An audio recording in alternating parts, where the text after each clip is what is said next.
Well, the original talk was called Towards Real Time, and I kind of made this point, it was to a bunch of visual effects people, that real time is going to take over the animation industry in a big way. And when I said it 3 months ago, it felt kind of mundane. It felt like it was obvious. And now 3 months later, it's even more obvious. It's like we already know that Lucasfilms in 2012 introduced this real-time engine that they're developing, so they can composite and capture people's performance in real time. Unreal Engine in 2016 at SIGGRAPH released the fact that you can capture real-time data directly into Unreal, do live performances. They actually did one during their presentation. Filmmakers like Neil Blomkamp from Oats Studio, he's the guy who made District 9. He's making real-time movies or videos using Unity. And this is a random person on YouTube using iPhone X to do facial capture along with body capture. This is actually not real-time though. This is just, but the technology is just becoming it's so out there everywhere that it's kind of inevitable, I find. And so I guess I'm just going to talk about how it applies to my own practice, my own filmmaking, and give you a little journey of the steps I've gone through. I'll talk about my first real step towards real time, which was this film Change that I made for a musician called named Michael Red, and it was kind of fake real time. It was Maya viewport rendering, but it still required some amount of rendering. It still required screen capture, and then I'll show a film that I made entirely real time. So really quickly about me, is there a way to make this full screen? Oh, look at that. That's very cool.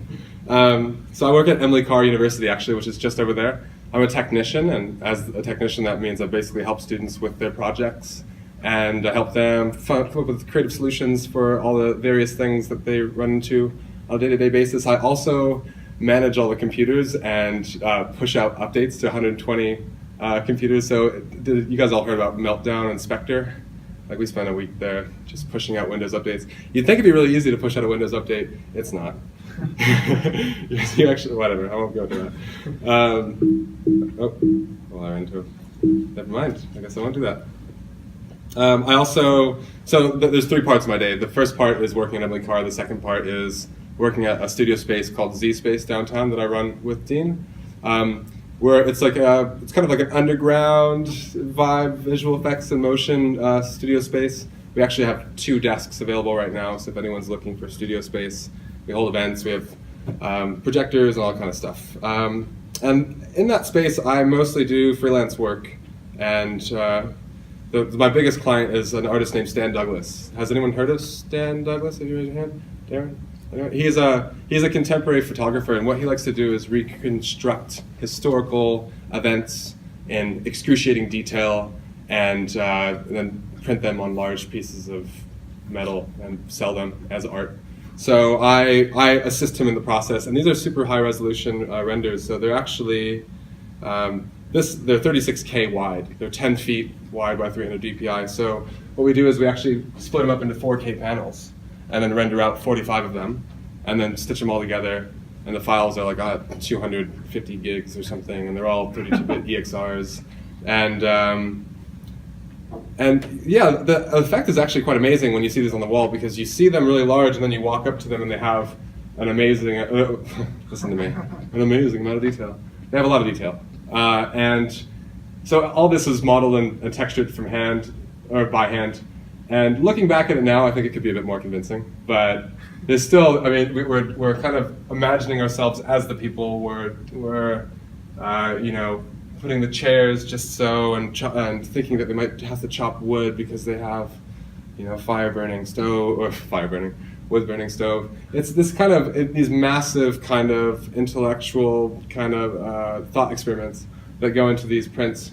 The last one I did was of London, and this is the riot in 2011. So in this case, we actually went and we took, Stan Douglas went and shot this giant plate from a helicopter in London, and then we went through footage of the riots, and we cut out individuals, 900 of them to be exact, and we took them and placed them into the photo. And then we wanted all the shadows to be right, so we then took 3D models of people and placed them to match all the people as well, rendered ambient occlusion passes and everything. And we also simulated trash blowing down the street, newspapers, etc. So the one thing that's common about all these projects is they drive me absolutely mad. I'm just like, in the middle of them, I hate life. It's like and I said this last time, but like, there's always this moment at 3 in the morning where all my hard drives are full and I'm trying to render something and I'm just tearing my hair out. I just remembered a quote by you. I'll get to it later. Anyway, so there's the third part of my day, which is my experimental practice. That's like after Emily Carr and after I work on my freelance stuff, I work on experimental stuff. And it's my happy place, absolutely. And most of the time it's me trying to make things that don't have that aren't operating under the same constraints that the other projects are. So I don't have a client that I have to please, I don't have a budget, I don't have time constraints. And I'm usually trying to solve things that some of the problems that I run into on my day-to-day basis.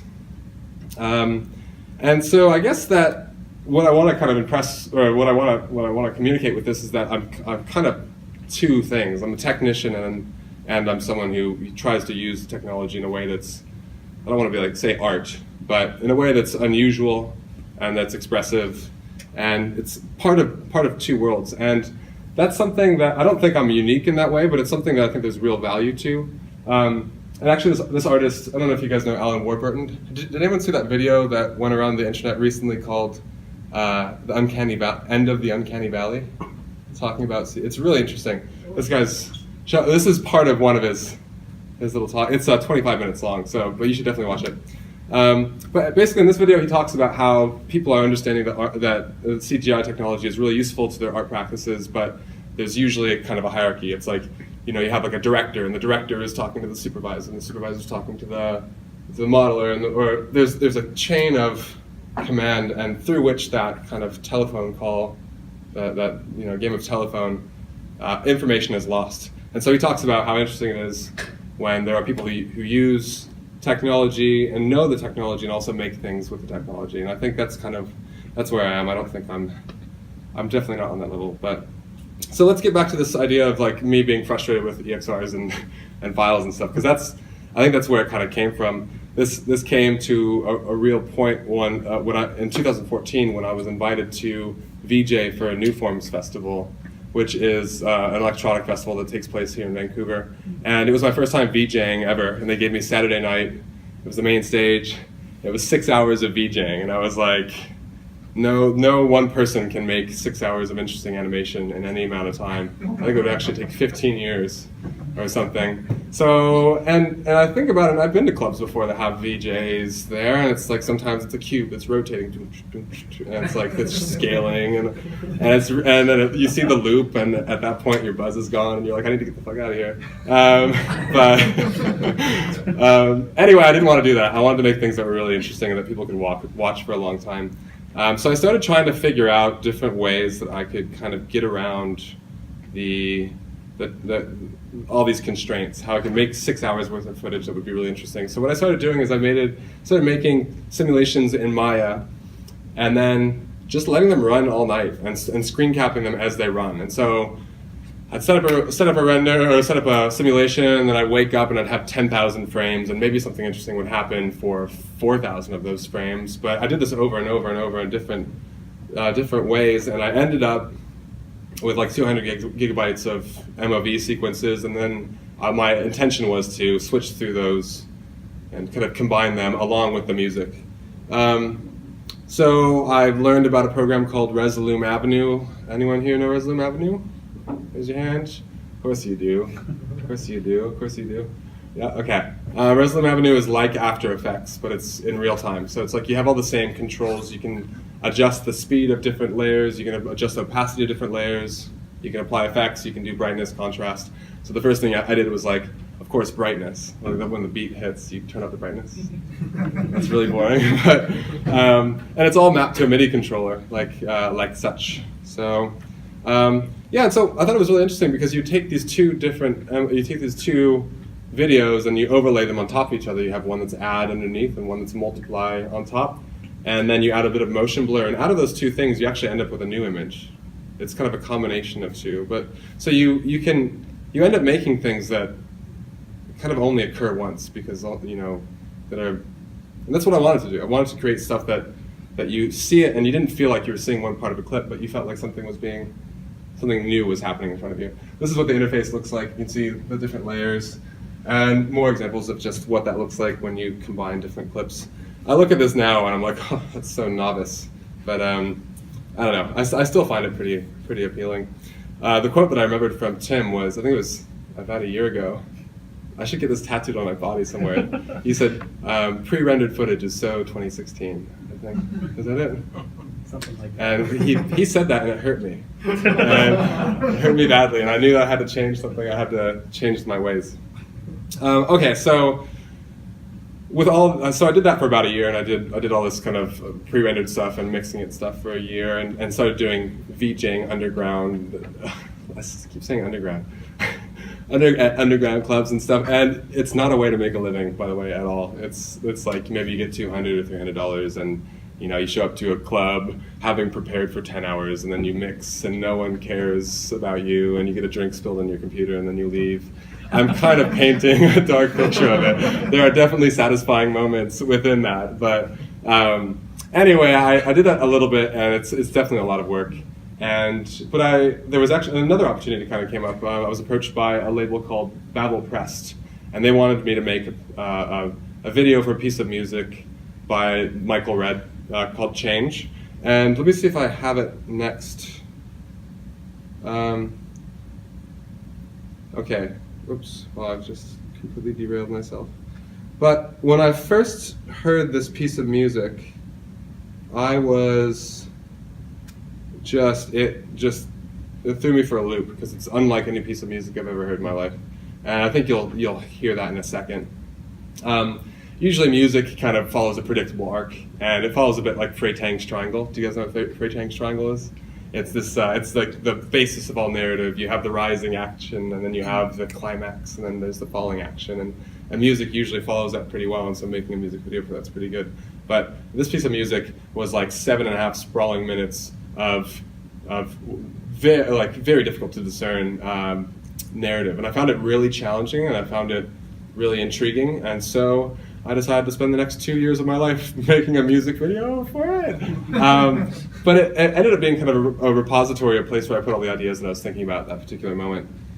And the music was so unusual and so different from anything I'd ever heard before that I didn't even know how to plan it out. I didn't even know how I could storyboard this. So what I did is I made it kind of like a process-based piece. So I started out with a camera, and this is actually built more around this, but I kind of built a spaceship and named it Explorer. And then I was like, all right, I'm going to explore this music.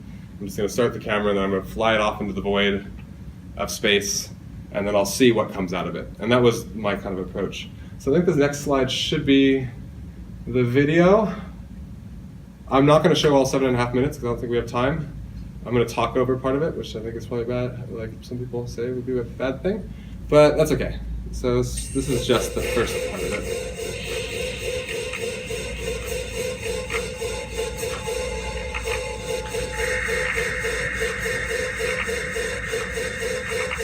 Can you see it?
Do you guys want to keep watching, or should I just... That's kind of a hard question. Okay, let's watch the whole thing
All right, that was it. Ooh, sweet. So I think the most common question, I kind of like the two screens, by the way. That was fun. I haven't had a screening set up like that before. So I think the most common question people ask me about that is, why did you make that? My approach to things is, actually, I don't actually know. In the moment, I wasn't planning on making anything. As I kind of told you, I had a camera and I was pointing it into emptiness, and I was trying to explore this piece of music. I was trying to be a conduit for the music, and I hope that kind of came through. That I was responding kind of directly to the music, which was extremely strange. But I also kind of think of it as a representation of where I was mentally and where I was conceptually, the things I was thinking about when I made that piece. So that was 2015. If I was to be really honest, I was thinking a lot about death. I was thinking a lot about my place in the universe, and I think that's not just me. That's everyone. I think it's what humans think about a lot. And we make up narratives to kind of frame us in something larger. Maybe it means that we think that we believe in God, or we believe in something. And for me, when I was growing up, I always had this. I had this one myth that I held really close. So not myth, but this idea about this origin story about the Big Bang. And it was that everything started out at a single point, and everything exploded, at a point of infinite density, and exploded, and then eventually, after billions and billions and billions of years, or hundreds of billions, I don't know. Gravity would eventually bring us all back together into something that was called the Big Crunch, and that we'd be back. That's actually a real concept. It's a real thing. And that we'd be back at this center point again, and then potentially again, given infinite time, it might happen again, and given an infinite time, it might happen an infinite number of times. And to me, that was kind of a way. It was a way of believing both in science and recursion, and at the same time. And then I read another book. I think it was A Brief History of Time, but apparently in the 90s they discovered that actually matter's not all going to crunch back together and become a single point again. That actually every galaxy is accelerating away from each other.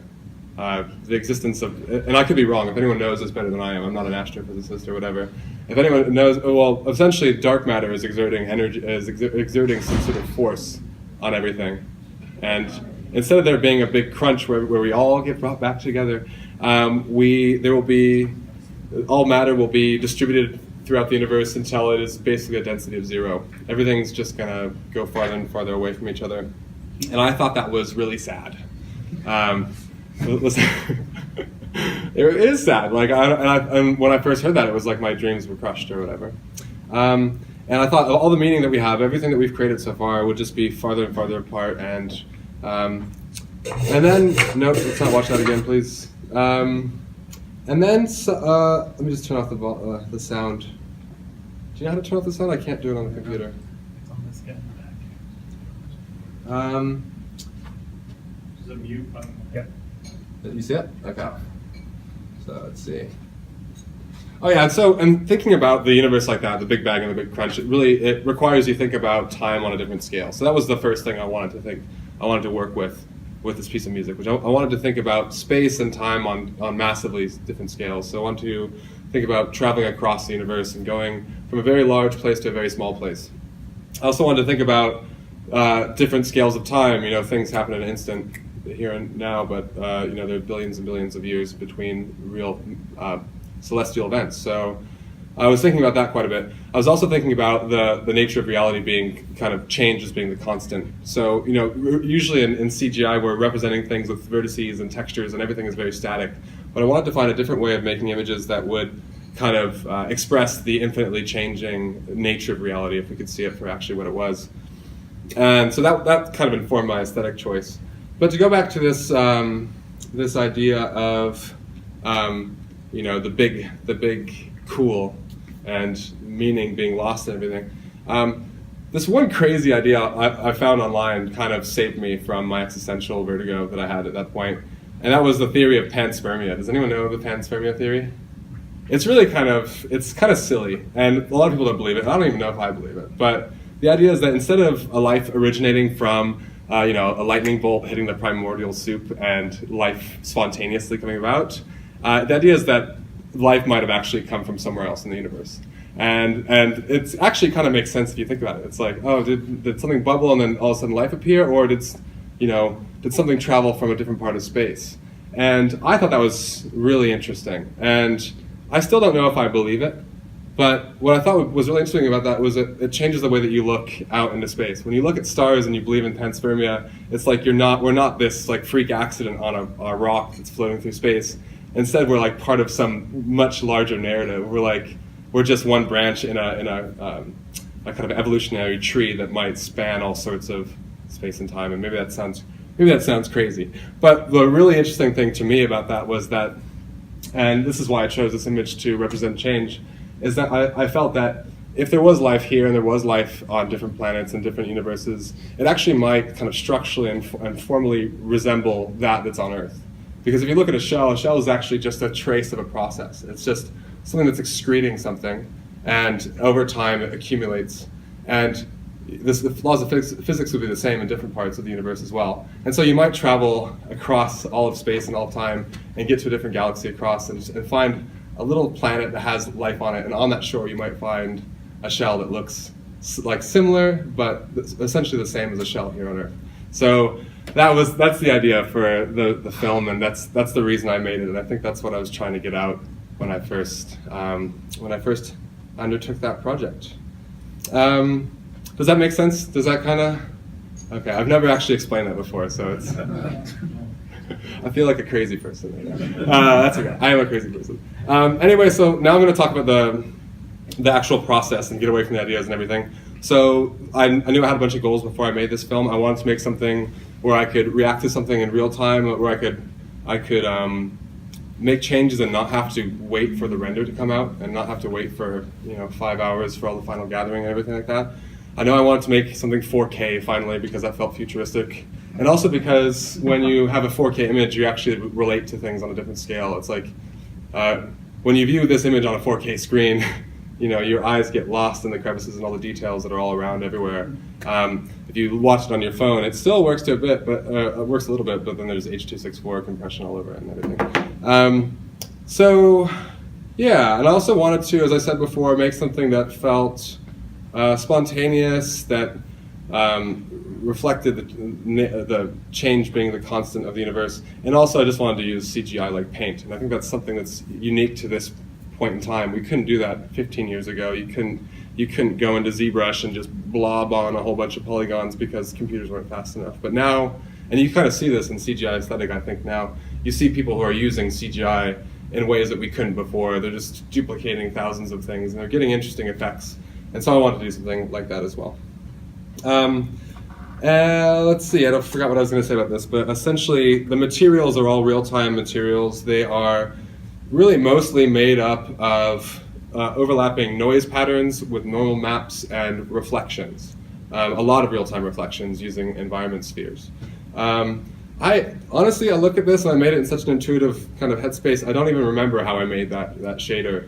But I knew that I wanted to, again, make something that was always changing and always evolving, and something that I could create and I could leave it, and then I could just kind of move my camera through and discover little pockets of interesting things. So this is kind of one of the natural life forms. This is a normal map that's being translated across on the x-axis, and it's being translated across really messed up UVs. And that was my way of painting, was taking the UV maps and really stretching them. Does everyone know what UV maps are? Do you guys do 3D stuff? It's it's essentially mapping a 2D image onto a 3D object. It's like taking an orange and flattening it out, putting an image on it, and then wrapping it back up. So yeah, I thought that the effects were really interesting. And the other thing about this is, like, you're not really seeing the form. You're seeing this like accumulation of reflections and stuff. So there's this thing called Gestalt theory, which is where your mind is constantly making up what you're seeing. You're getting imperfect information about the stuff around you all the time, and your brain has to fill in the rest of it. So I really like to play with that, essentially. So here's one of the shaders, and I won't go through the whole thing explaining it, but this is like one of many. Actually, a lot of the animation in the film happened on the shader level. It was animating, as I said before, UVs or brightness levels. The one really important thing here is this one, which is the sampler info node, if anyone uses Maya. But it gives you information about how distant, or about the camera, essentially. So how distant the camera is, or how much it's facing the camera or not. And so you can take all these things and you can plug them into shaders. And I use that to make things that would always change no matter what angle you were at. So I wanted things to kind of come alive as the camera approached them. And so I would have all these kind of material attributes that linked to the camera distance, essentially. And then here's a little peek of the modeling. I wanted to make natural forms that were kind of fractal and iterative. I think that someone else could probably code this, but I don't know if I made this clear. I'm not really a coder. I do a little bit of coding, but a lot of it's just iterative modeling. So it's doing the same process over and over, and then you get kind of interesting forms like that. Yeah, and so there's a lot of all these forms were modeled by myself, but there are also some forms that were downloaded offline or online from Creative Commons. So there's a lot of objects in the film that were, for example, like a molecular structure, a cell scan. And then I'd take these objects and I'd fragment them using Voronoi fracturing, or just kind of slicing them by hand. And I'd take those and I'd scatter them. And I really like that because it gives like, as what happens with me is I look at this and I see a form that I kind of recognize, and my brain goes, oh, I understand what that is, but then it's fragmented, and I start to question myself. And so I like this kind of these hints of things that make sense, and then they kind of go away.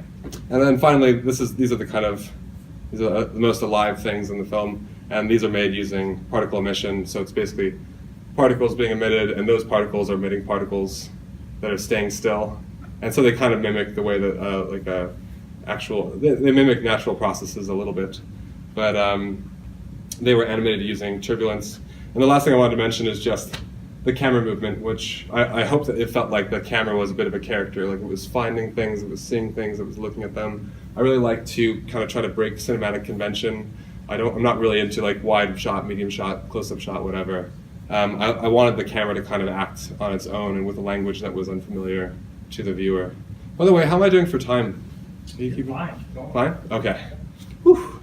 I got a lot more stuff to talk about. Yeah, I don't remember what I was going to say for this either, but that's okay. Yeah. Okay, so I'm done with change for now.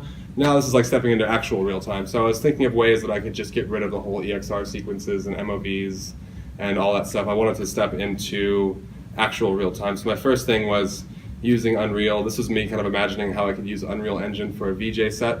So I've got particle emission triggered by keyboard strokes, and I could emit particles and then move the camera around and everything. And I like this, but when I look at this, it looks like Unreal Engine to me. And I think it's probably has to do with the real-time reflections. It's a very Unreal aesthetic, and I wanted something that didn't really look like Unreal. Also, Unreal is kind of made to make video games, and I wanted something that gave me a little bit more freedom. So I ended up using Touch Designer, choosing Touch Designer. Can I get a show of hands how many people have heard of or know Touch Designer? Okay. Oh, that's really cool. Lots of people. What was that? We only know about it. You only know about it, you haven't used it? I don't think that's true. I think, yeah. So just really quickly, I won't go into the reason. Well, really quickly, it's a node-based visual programming language. And me, I don't code. I don't know Python. Well, I have done a little bit, but I definitely don't think in text. So to me, this was like, oh my God, all of a sudden I have access to all these tools that only coders have been using for years, and now I can use them as an artist. I can just drag and click and combine things. So this is me just mapping the two attributes of the sphere onto a MIDI controller so I can control them. And I found that if I had overlapping motion and multiple things animating at the same time, that you could kind of come up with some interesting effects. Another reason I chose Touch Designer was because there's tons of inputs that are native to it. So this is just a live recording. I'm bringing in a video feed. I'm bringing in my desktop feed. I'm bringing in all my MIDI controllers, my microphone, my mouse coordinates, a joystick. I've tried loading this thing up with like 20 different input items, and it always works. And it's always in this like really, it's just giving you a number, and you can do anything with that number.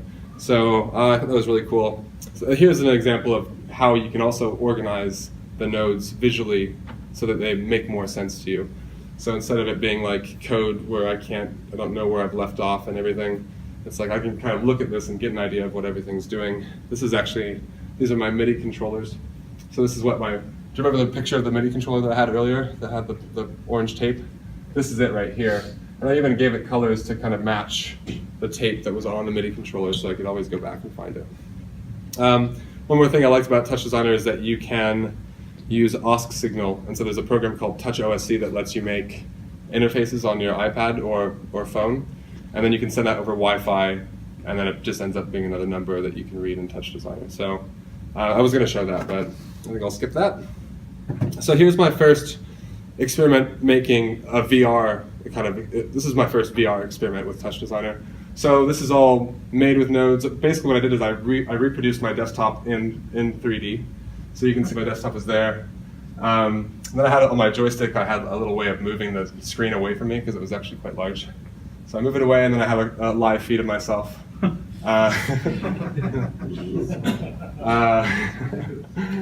Dork. And then I press a button, and it toggles a polygon that's parented to my head that is using the camera feed from the HTC Vive.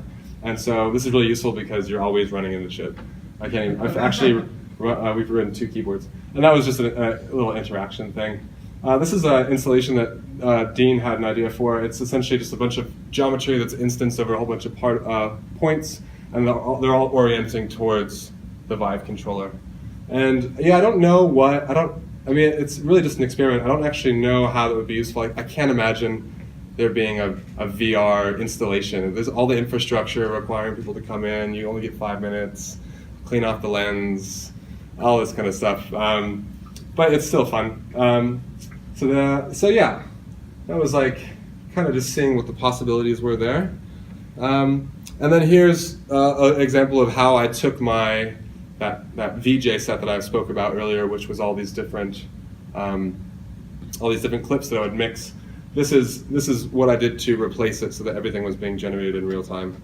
And so a lot of it's just, it's geometry. It's generated platforms that have rolling textures. I've got a button that randomizes the rotation of the camera with a bit of easing motion so that I could, on the beat, rotate the camera, which actually sounds like what I described earlier as not liking. But yeah, so I basically have all these things, and this is all being passed over wirelessly. So sometimes when I'm in a club setting and I'm VJing, I'm like actually on the dance floor, and I'm like kind of wandering around my iPad, and I feel cool for like a fraction of a second, and then I'm like, oh no.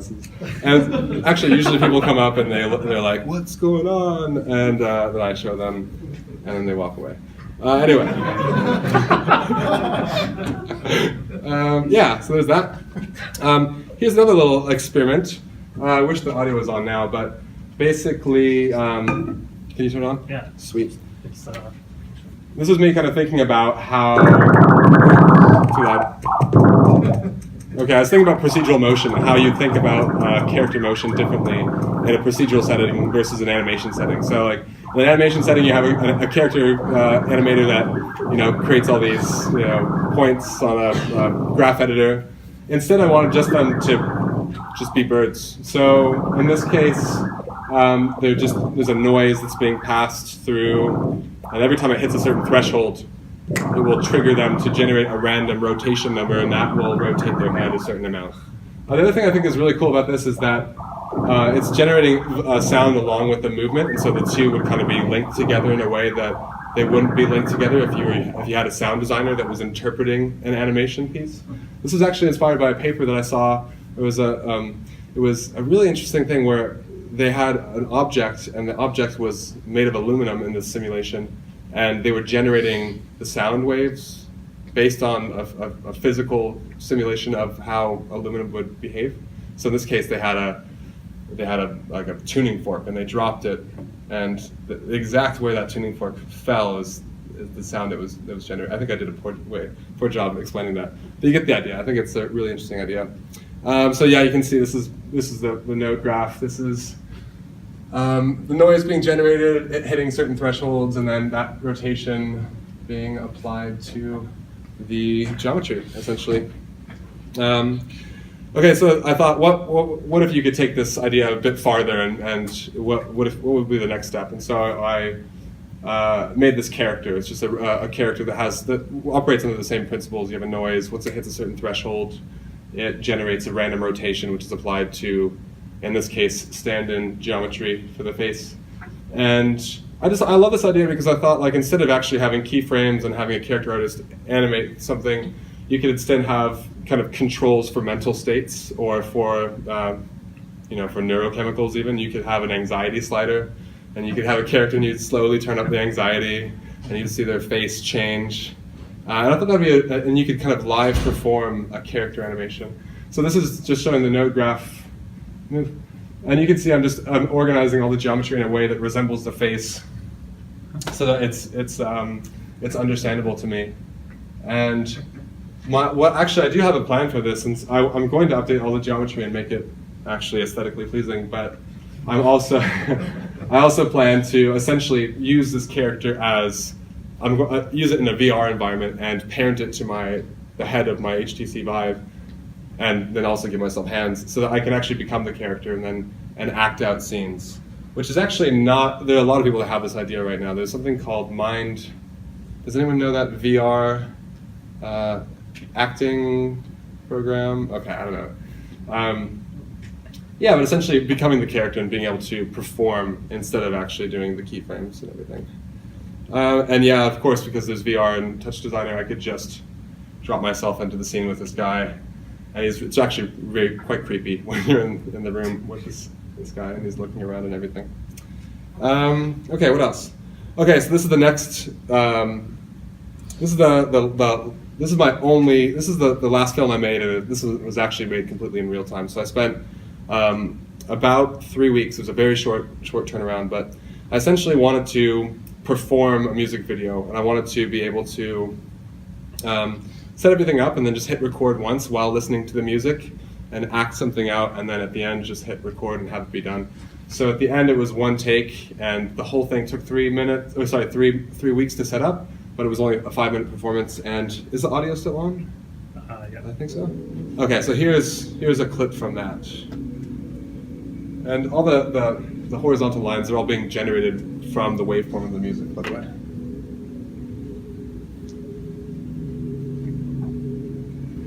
The top right is audio controls there.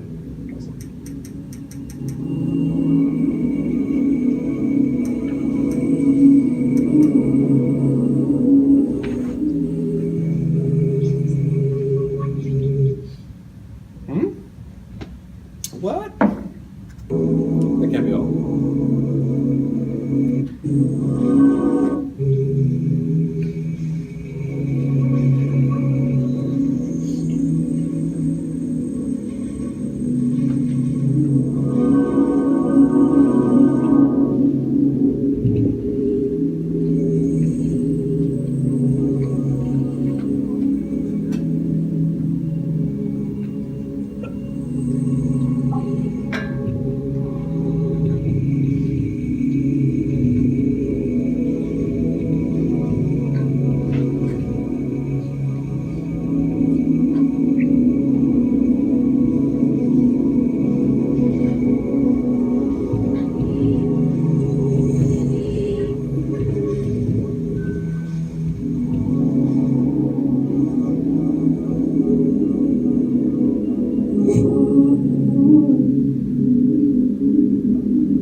Yeah, that's a good idea. And that whole thing was recorded. It kind of has that aesthetic. You can kind of tell that it's a POV. It's a POV camera, and it's me just kind of walking around my studio. And I have a button for triggering, like starting the music and recording. I have a button for triggering particles to emit. I've got a control for how bright the lights are on the objects around me. So the process was actually really satisfying. I had my headphones on, my Vive headset on, and I just completely get lost in the music, and I just kind of try to act through it. And at the end, there's an uncompressed animation MOV on my desktop, and that becomes the final piece. So yeah, that was my first full real time, and like after making that, I'm just convinced that I'm really looking forward to making the next film. And I think at this point, this was a camera that was, the final render camera is actually from my POV, but I think in the future what I'd like is to also have the camera person be another actor in the VR space. So if you can imagine having a Vive headset on and you have two controllers, having that other person has the controller and they're across the room and they're using that to act as a virtual cinematographer, and they're zooming in on you and being able to kind of track your motion and everything like that. Okay, so this is now the future projects section of this. Basically, I've been doing lots of VR sculpting using something called Masterpiece VR, and it's really interesting because you can kind of create these really densely detailed things, and they're kind of expressive, and the meshes that comes out of this VR sculpting program are actually very interesting and very nice. And so I really want to experiment with that next, and I'll be kind of that's a naked man.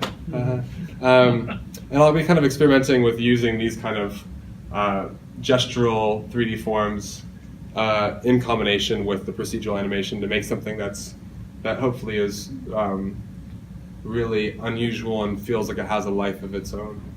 Just a few sculpts, more nude men, and then this is the same models but taken into Maya, rendered with Arnold with subsurface scattering. And I don't know, I think that there's something so interesting about these forms because they feel alien and they feel really natural. And yeah, really excited to see what's going to come out of that.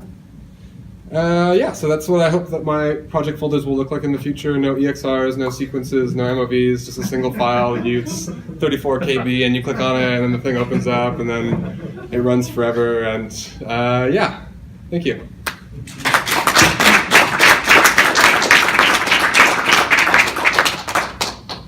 Any questions?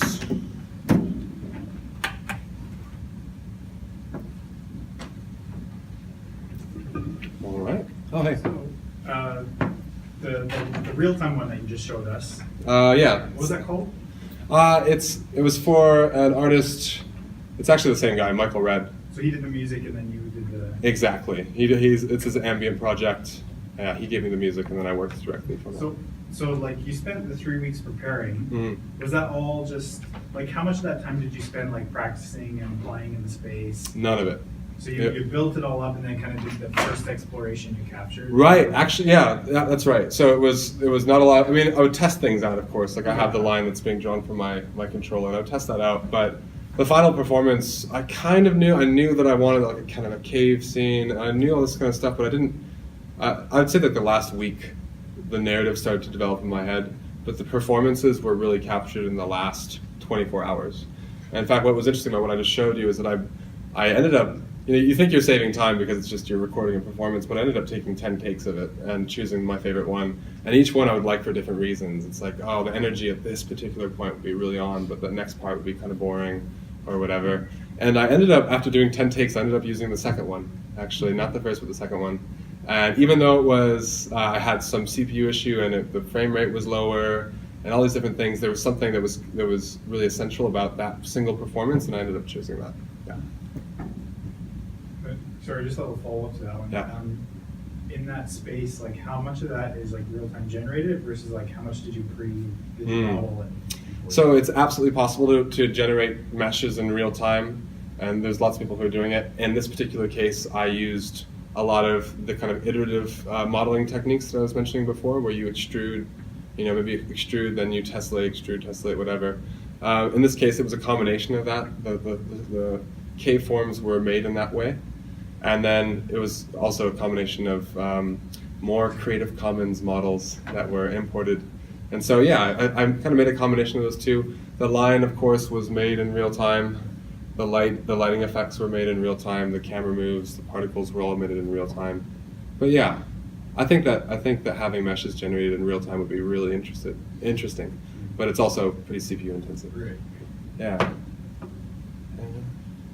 But like for the real-time recording, you were doing it as the designer, and I'm wondering if you see a lot of like setting it up so that anybody can record their own version of the music video using the template that you set up. Yeah, you know what's interesting is that question actually came up last time a little bit.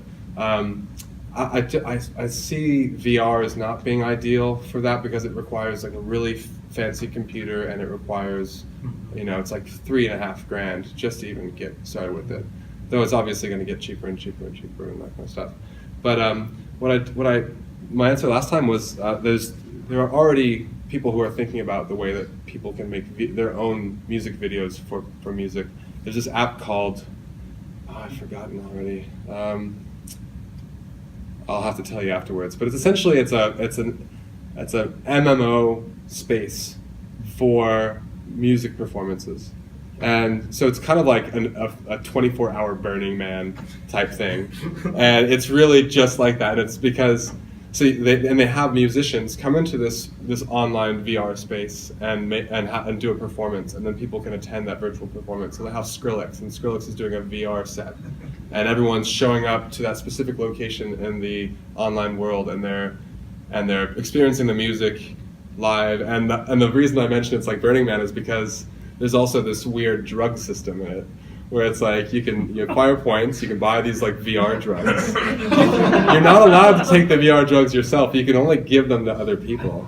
And then once you give them to other people, they start messing with your vision. So like sometimes it's like they'll add feedback to what you're seeing. They're really, really compelling, and they're and sometimes just, I mean, I've never done drugs before, but they're really yeah, so I think it's absolutely a possibility with real time that's not possible with pre-rendered stuff, and I think it's going to be really interesting to see what people do with that in the future. And then the other possibility that came to mind was, what about like doing real-time visuals for musicians that are also improvising? Yeah, that'd be the ultimate, and like actually passing signal, because they're using MIDI control. They're using MIDI devices as well. If they were able to pass, I feel like you've done this before, haven't you? Yeah. Okay, Tim's done it. So passing MIDI information across a network, and then having that interact with the visual stuff. Yeah, it'd be really cool. I haven't done it yet, but maybe I'll get some notes from you. I don't know. Cool. Anything else? Any other questions? In terms of tooling, there seems to be like a big divide between kind of pre-rendered stuff and real-time stuff. Do you have any techniques to kind of going back and forth between like Touch Designer and Maya, for instance? Oh, that's interesting. I think the workflow to get things from Maya into Touch Designer is really what you'd expect. You're exporting FBXs and OBJs and textures and everything. One thing that I see coming up that I didn't speak about, but it's definitely going to be a thing, is people are aware of Siphon being. Do you guys know what Siphon is? It's passing real-time video between. I have a feeling that all these programs are going to be eventually connected via Siphon. I have a feeling that Maya Viewport's eventually going to be a real-time engine. I don't know when, but like, would that be? I just feel like everything's going that direction. So I think that eventually there will be real-time passing of information between things, maybe using Siphon, maybe using something else. One thing I do love about Touch Designer is that it does do that thing that you mentioned. You can kind of layer video and layer input. I could take the render of what my VR headset is seeing, and I can make that into a texture, and then make that texture into a normal map, and then apply that to a piece of 3D geometry, and then light that, and then render that again, and then that could be in the scene as well. So there's this weird kind of, everything is kind of folding in on itself, if that makes sense. Yeah, I got it. Yeah.